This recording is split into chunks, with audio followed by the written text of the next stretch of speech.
कांग्रेस नेता राहुल गांधी ने 28 अप्रैल को दमन में एक चुनावी सभा के दौरान ये आरोप लगाया कि प्रधानमंत्री नरेंद्र मोदी पूरे देश पर हिंदी भाषा थोपना चाहते हैं, उन राज्यों पर भी जहां की मूल भाषा हिंदी नहीं है।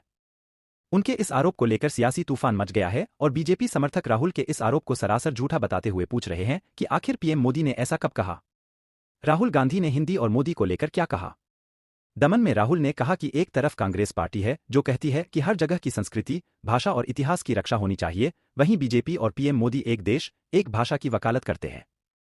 राहुल को वीडियो में कहते सुना जा सकता है, नरेंद्र मोदी जी कहते हैं, एक देश, एक भाषा।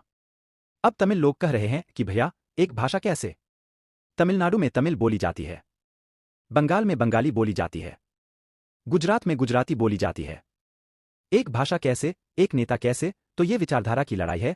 क्या नरेंद्र मोदी ने एक देश, एक भाषा की बात कही है?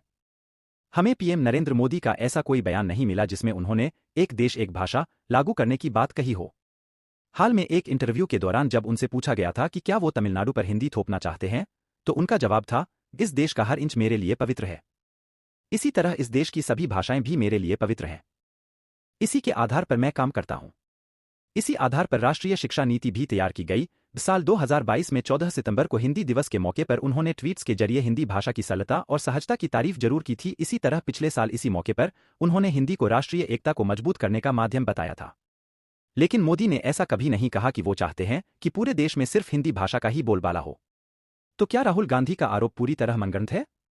ऐसा नहीं कहा जा सकता कि राहुल गांधी की बात पूरी तरह मनगढ़ंत है। मोदी सरकार के कार्यकाल के दौरान हिंदी भाषा को लेकर दक्षिण भारत में विवाद हो चुका है। ये विवाद तब शुरू हुआ था जब साल 2019 में हिंदी दिवस पर गृह मंत्री अमित शाह ने अपने एक ट्वीट के जरिए कहा कि देश की एक भाषा होना बेहद जरूरी है। उन्होंने लिखा था, भारत विभिन्न भाषाओं का देश है और हर भाषा का अपना महत्व है, परंतु पूरे देश की एक भाषा होना अत्यंत आवश्यक है जो विश्व में भारत की पहचान बने। आज देश को एकता की डोर में बांधने का काम अगर कोई एक भाषा कर सकती है तो वो सर्वाधिक बोले जाने वाली हिंदी भाषा ही है। जिसके बाद ही इसे लेकर दक्षिण भारतीय राज्यों में विरोध शुरू हो गया। विवाद और विरोध के बाद इस मुद्दे को लेकर बीजेपी ने बाद में हिंदी के लेकर अपना रुख नरम कर लिया था।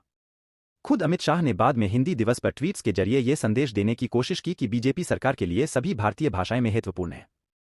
मिसाल के तौर पर उन्होंने साल 2021 में लिखा कि हिंदी प्रतिस्पर्धी नहीं बल्कि सभी स्थानीय भाषाओं की सखी है। वहीं साल 2022 में उन्होंने ट्वीट किया कि मोदी सरकार हिंदी सहित सभी स्थानीय भाषाओं के समानांतर विकास हेतु प्रतिबद्ध है। एक देश, एक भाषा पर क्या है सरकार का आधिकारिक रुख? साल 2019 में संसद में पूछे गए एक सवाल के जवाब में केंद्रीय गृह राज्य मंत्री जी किशन रेड्डी ने जवाब दिया था कि भारत का संविधान सभी भाषाओं को एक समान मानता है और सरकार एक देश, एक भाषा जैसे किसी प्रस्ताव पर विचार नहीं कर रही है। हिंदी भाषा पर बीजेपी का घोषणापत्र क्या कहता?